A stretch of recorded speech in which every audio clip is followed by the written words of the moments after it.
welcome to the podcast. Today I'm talking to Joe George. I cannot wait for you guys to hear about all of the cool stuff that Joe George is doing in the solution focused world. This is actually our take two, everybody, because we are talking now about your brand new book and a whole bunch of other stuff.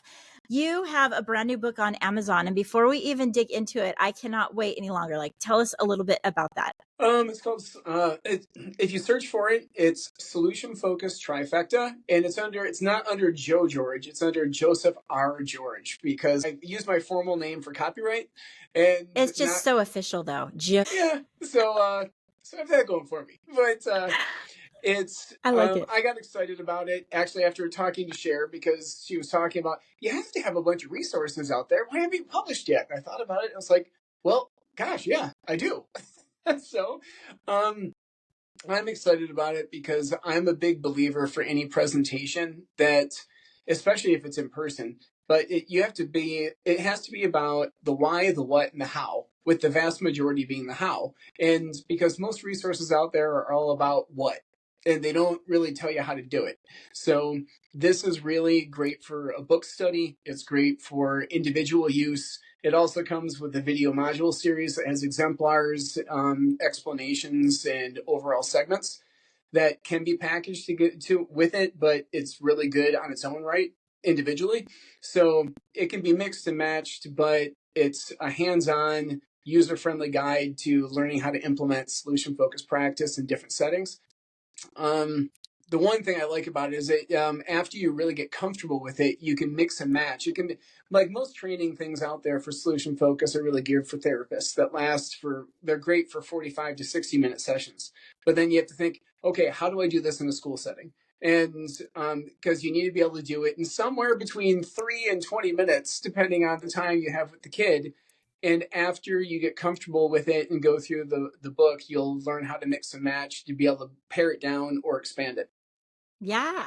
So let's back up a little. Tell me a little bit about how you got interested in solution focused. I know it was probably a few years back when I started seeing videos on YouTube. You were talking to a lot of people that I actually also were in contact with. But just for everyone that's wondering who this new author is coming on the scene, how is it that you started falling in love with the solution focused approach? What do you do? Tell us a little bit about yourself. Let's see. I think try and get the short version. I stumbled upon solution focus back in 2005, and I was really torn between trying to go with choice theory. Glasser, it's like Wobbleding talking about what's wanted, what are you doing, is what you're doing getting you what you want, make a plan, but it was relationship based but problem focused, and I really valued it. It worked for me. I was good at it. And but then I was also looking at solution focus, and the problem was I wasn't looking at it correctly. I was looking at it more from I had more of a problem focused lens on it, and I wasn't packaging some of it, and I just looked at it erroneously, saying, "Oh, this doesn't work for me." And so I went with choice theory for about 8 years, and I was good at it, like I said, but I was burning out. And after listening to people's problems all day long, I at least 1 or 2 days a week, some weeks, I would tell my wife, I just can't listen anymore. Not now. And I was really starting to think, can I stick with this for the rest of my career? At the same time, a woman I knew named Felina Hart, who was at the time an international school counselor in Budapest, and I was an international school counselor in Moscow at this point. She told me she was doing this training through an organization called Brief in London. And at the time, you could only do it in London. I said, I need to check this out. And I totally drank the Kool-Aid, dove in, got certified through them. And then So you actually got trained at the actual place. That's like my dream to go check out. I go overseas at all and look at all of that stuff. So what's the training? What is it like? Well, now they do it online, but they do it in person and online. But what was it like back in the day? Oh, it was cool but long because I had to go to London 6 different times.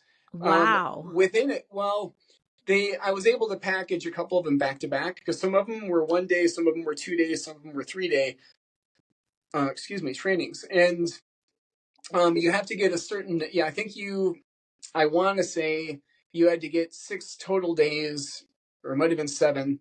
I don't know, it might have been 8. I don't remember. But you had to get a specific number of days within a calendar year, and Wow. then you had to write a paper. Then you had to do some other stuff that would be kind of like a practicum, and then they would give you certification. Now they have multiple certifications where they used to only have the one. But the funny thing is, I was totally over on my PD allotment with my school. My school, fortunately, I wasn't in the I wasn't in the United States school, so there was PD allotment back then. So I was over the amount that I could use, but I wrote a grant basically at my school, and they let me do it. And That's so awesome. officially trained and certified from Debbie Hogan, who works in Singapore, but she there's a group called EASTI, IASTI, that also offers certification. And when Debbie asked me why I wanted to get additional certification, I said, and they're more influenced by the original traditionalists, Steve Mm. DeShazer and Insu Kimberg Mm-hmm. branch. And I said, I just want to really understand the different approaches and see which one I gravitate towards the most. I just really want to understand how it works from different approaches and different lines of thought. And she said, okay, good enough. So I got certified through her as well. And with all of this, I then just pieced together, I found the common threads of the different branches that everybody agrees with.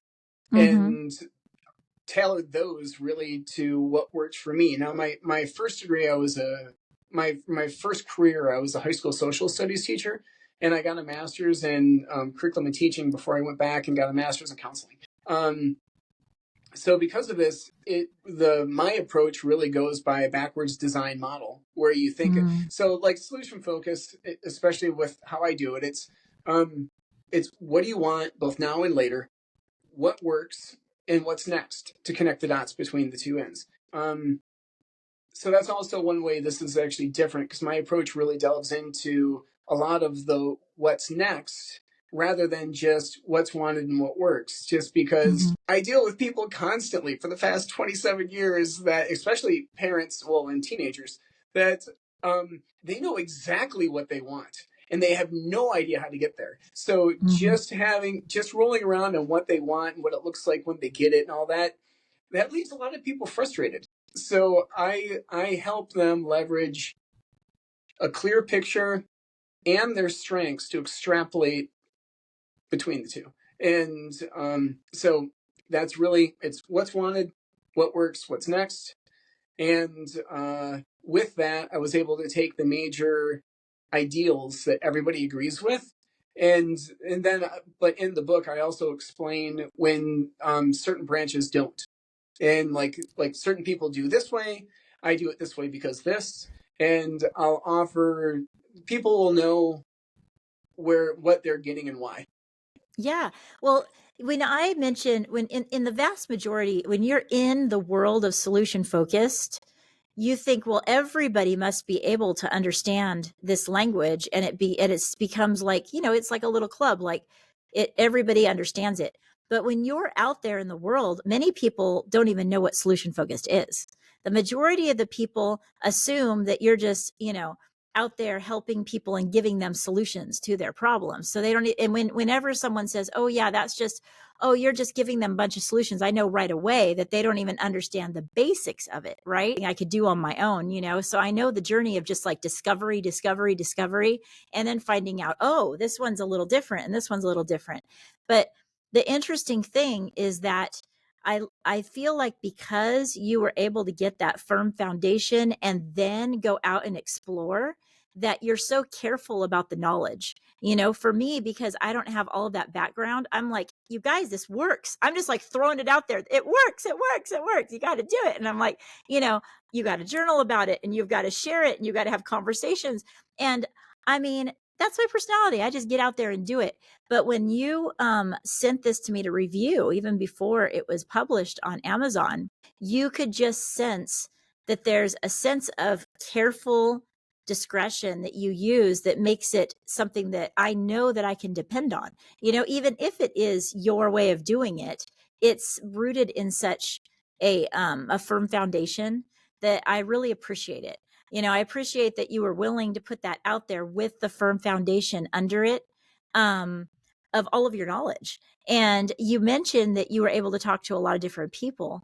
That was kind of like another avenue. That was another exploring phase in your life, right? Because you Oh started my doing gosh, interviews with it all was these such good people. PD. It was funny Yeah. because I think I for a year I did different interviews with people in the solution focused world scattered around the planet, and I haven't added them on. I haven't added any new ones recently. Maybe I need to get back to it eventually. But it was by far the best PD, just Yeah. because like there are some guys in Northern Europe, like Ben Furman. He's got this kid skills app. It's really Yeah. He's on it's two of my podcasts. I love oh him. totally. But the point is, seeing how like Ben does it, and then talking to Evan George at Brief, and then talking to Arne Huijberg, Yeah. who's in the Netherlands, and all three of them strongly passionately believe in what they're doing, but they don't do it the same way, but they do Mm-hmm. follow they all follow the same principles. Mm-hmm. And it's like one might have a starting that's a little bit different, or an ending that's a little bit different, but they all still follow the major principles. And I They're look at it babies. as there's so many ways to win, that as long as we can help everybody be their true selves in a way that follows solution focused principles. Like when you said most people don't understand it, I remember two people at my last school, and it happened like one of them was the director, the superintendent. He said, "Well, I'm pretty solution focused in my meetings, aren't I?" And he made the mistake of saying, "Aren't I?" And I made the You're mistake of like, answering. you're like, whale? Not so It's much. really, but the reason why, like, yes, he always wanted to create solutions, but if you do it through a problem solving lens, you're problem solving. You're not creating That's solutions. right. And Yep. and then another person, her perspective at the time, because I hadn't really done it much with her. I did it with students and then in meetings when I'm trying to help people understand the adults in the room, or we're trying to support the kids. She thought it was all about being positive. And I was just like, That no, can be almost a word that we stay away from, even, yeah, like, ah. yeah. So I just had to explain, no, it's not, it's about finding resources to extrapolate to build the future they want. It's not Mm-hmm. about just being positive and Pollyanna. It's about helping them get what they want by building on their strengths. I was just as successful with taking a choice theory approach as I am now. This is not like the end all be all miraculous miracle that will give you success with every single kid. I was successful before, successful now, but I'm much happier because rolling around in successes, building what they want, you find out probably three-fourths of the same stuff, but Yeah. you don't focus on it. And because of that, it's better for relationship building with the kids. You get less defensiveness, and you get more buy-in. And Yeah. you might say, well, oh, and it's shorter because And I would even take it a step further. I think that you can get results quicker, not because you're rushing, but because they are the ones that are taking ownership quickly of their plan. Like I found that my biggest aha moment of why I needed to lean into solution focused is because kids would walk away, or adults, and forget about the conversation. Why? Because many times it was me that came up with what they wanted to do. And if yes, I'm coming up with what they want to do, they have no ownership in that. They totally. have no stake in it. And therefore, it's like they just watch something that's no big deal to them, and they just like, oh, yeah, she was really smart. That was a good idea. What did she say? I don't know. You know, because the moment that you really say, I'm going to use a solution focused approach and ask these questions and wait on them to think through it, and then use what they're interested in to actually set a goal, then their mind begins to wake up. And totally. If the brilliance of it is that you co-construct. It's not Mm-hmm. you handing out anything for them to do homework for. Or and it was funny though, just a couple weeks ago I was talking to this one girl, and she had made a big turnaround. And when she came in, I'm like, so what's been better since we last met? And she started telling me, well, I'm doing better than this. And I'm like, how'd you do it? And she's like, oh, well, it was no big deal. And she flippantly said something that we co-constructed, but she said it in a way that it was obvious that she looked at it as her own idea, not Yes. something Yeah. that we built together. And Right. so I was just kind of like, oh, really? And it was just, I love but that. when she walked out, I was like, yes. Honestly, like when you have that aha moment, that is my very favorite thing. Like as you probably know, like this podcast here first started as Parenting 2.0, the focused mindset, because it was in the middle of the pandemic. And I pushed it out to parents that were struggling. And there was a lot of them. You know, we all always struggle, but especially during that time, it was tough, Totally. with schooling being put on the parents' plate and such. And from that, I got a bulk of parents that needed coaching. And I would tell them, it will be so exciting when your child comes to you and gives you an idea that you guys came up to together and thought it's their idea. When they come to you and they think it's their idea, you should just be jumping for joy, because that means that you were able to use a solution. To me, that's like you're on your way. You're using a solution focused approach, because and I think your book really highlights this in a very practical way, where you're always bringing it back to you're co-constructing it together. Like you said, you know, I'm there to support them. And if my daughter comes back and say, oh, the other day I was thinking, and then send something we were talking about, I'm like, yes. It's just Totally. like that, Totally. you know? Oh, yeah, which you just reminded me one thing I didn't stress enough. It's very much a workbook. It Mm-hmm. is. I was meeting with the head of counseling in my district yesterday, just coincidentally trying to just say, "Hey, what do you think?" Talking to her about the book, and I had mentioned in an earlier conversation that I was big on the why, the what, and the how. And she's looking through the book and she goes, wow, you really are into the how. And because it is very much, it's a chapter by chapter workbook that people have to do activities to Mm-hmm. help them really embrace and understand and also practice using. Because Yeah. each chapter builds off of the previous one. Yeah. And you can start using it from chapter one, though. You don't have to finish the book Mm-hmm. before you can start doing anything with it. Right. And I don't know, I'm pretty proud of it. So You definitely should be. I would say that I've seen I've seen a lot of stuff that's out there, and one reason that I first started publishing journals is because I felt like there wasn't. Well, I knew there wasn't anything like that out on the market where people can journal with a solution focused mindset. I think that many times we look at journaling as just writing what happens in the day, or unpacking all the problems in our head, so then we can sleep better at night, or but to be solution focused means that you're taking that extra moment to allow your mind to be transformed into seeing the options that are out there for your own life. And so that's why I started with, 30 Days to Higher Hopes, and I have couple others out there. That's probably why I love your workbook, is because it is a book. It's a book in the sense where the knowledge is so sound that you feel, that you're getting great sound knowledge, but it's a workbook in the sense where we're the expert of our own life. If we, knowing that we're solution focused, we want the person that gets your book to feel like they can take ownership of it.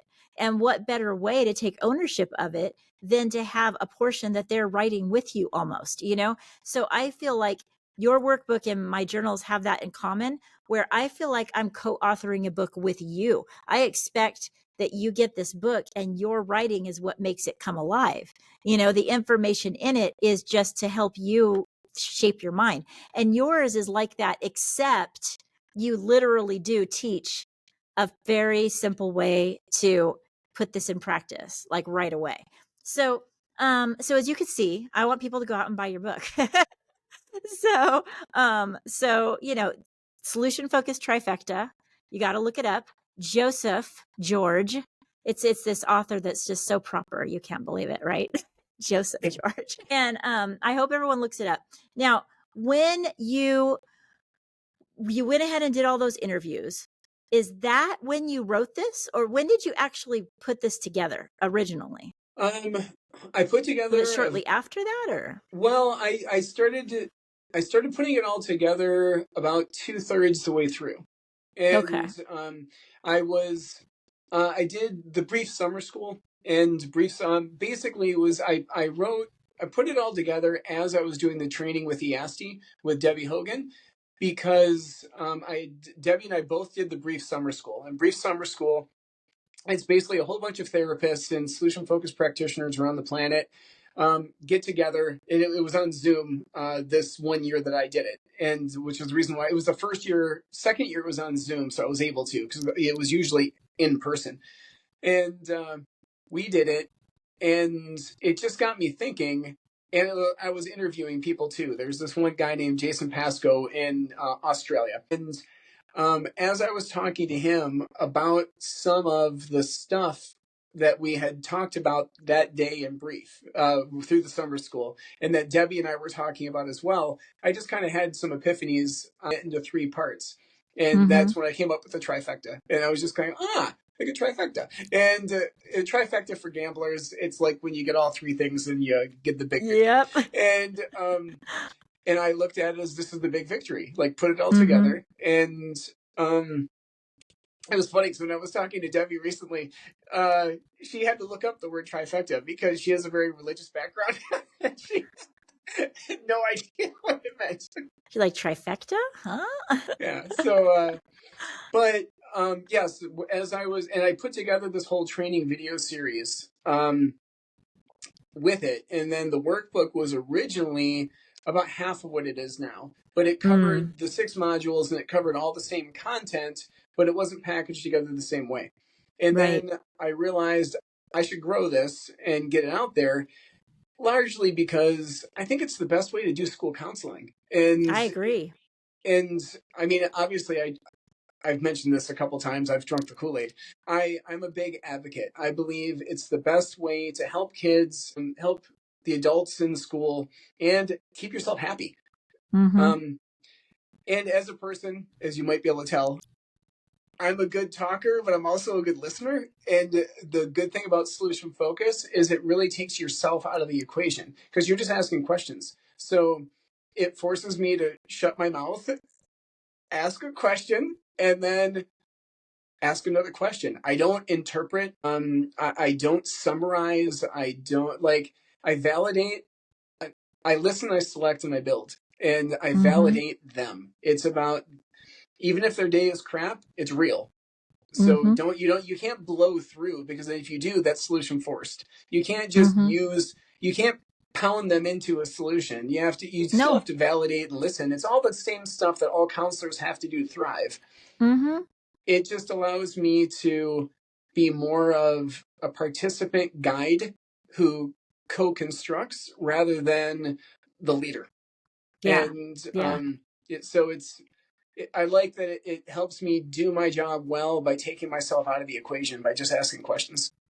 But I feel like this would be one of those things that as counselors come on board, they should just have. I just feel like that. I know that that's saying a lot, but I really think it would be helpful because it's hard for us to go in and say, you should try solution focused strategies and not have a simple way to go about that. There's no way that we could just say that in one sentence, because everyone, for all the reasons we already talked about, everyone interprets that differently. And so, totally. So I think that your book is a very carefully crafted way for people to get a jumping point. I kind of look at it as using it a foundation of communication, really. And so I'm hoping that that's where it leads. I wouldn't be surprised if we come back onto my show or some other, and then we're like, wow, remember when hardly anybody had that? Now it's in the hands of all these counselors and they're able to use it. I find that for me, that I lean a lot on hope and focusing in on the power of hope, because although I keep talking about solution focused, that's kind of like the area of my expertise, I guess you could say. I talked mostly about that in my TEDx talk. And I started reading Hope Rising. I don't know. I really think you should read that book if you haven't. It is amazing. It talks about the science of hope and what we need to be able to have hope in our life, and the reason why it's important, and the reason why without it, people fail without it. And it talks about in that book, and they have like 2,000 published studies on why hope is so powerful in people's lives. Um, they need to have the will to do it and also a way to do it. So right away, I was like, the solution focused is able to do both of those things. It's able to help people have a will because of the way we ask the questions. They're like, I do want to do that. But then, especially how you're pointing it out and how I also do, we say, what is it that you can do? What is it that you can do? Sometimes I'll just say, what's one thing that you can do to start making this happen? And that is when they begin to say, see a way. I have a way to get there. And Totally. this is what I'm going to do, you know? Totally. Have you noticed in America that it's different than overseas? Because I feel like we do solution focused in a little more goal oriented way than maybe some of the approaches that I've heard about. It's really more about branches rather than where. But most of the Hmm. branches did develop in different places. It's like, why are we, what our real goal is to get this in the hands of people so they can use these strategies, you know? So I think that that's why people like you and I are going to be so important in helping people understand solution focused without worrying about what camp you're in or where you originally learned it or the little nuances. Because the truth of the matter is that I know that if people use solution focused strategies, they'll have better conversations, Yeah, and I will totally. repeat it and prove it over and over again. And you know that people will be happier when they use this approach as opposed to others. And just those two messages makes people say, well, how? And then your how and my how are also very simple. And I'm not going to worry about what camp I'm on. And I'm just going to worry about getting the word out. And so, it's really cool to be in that space in our world right now because there's room for everybody. And the solution focused approach, it helps people move forward from their problems in a different type of way where they can really see a way out of this work. So I appreciate that as well. I don't know how, I think it's just us being school counselors. How long have you been a school counselor now? This is my 17th year as a school counselor and my 27th year in education. I mean, when you're with the amounts of people that we're in front of all the time, I think that's why we're able to say, well, of course we're going to, do the things that we need to do that works. Yeah, But um, it keeps me happy. It helps kids, what more do you and need to say? yeah, totally. Well, um, now that this is out on Amazon, that's one thing. But how else can people find you if they want to look into working with you or the further videos you spoke of? What's the best way right now? People should email me at joegeorge.sff. So, and my website is also Solution Focused Future, which they could find out about me and the book as well, because it's on there as well. So Perfect. it's Solution Focused Future, or just email me at joegeorge, AOEGEORGE .sff@gmail.com. Okay. But yeah, so those are the best two ways. I'm going to put all of that in the show notes. And I really appreciate the conversation that we have. And I'm glad that you're back here in the United States because I think you and I are going to have many opportunities to do some work together in the future. So it's going to be a good time for solution focused. Anyway, thank you for coming on the podcast. Everyone head over to Amazon, get the solution focused trifecta. It's out right now, and email him, email me. Let's talk about it. Let's keep the communication rolling and let's keep on learning and live solution focused. Excellent. Thank you for coming on. Thanks for having me.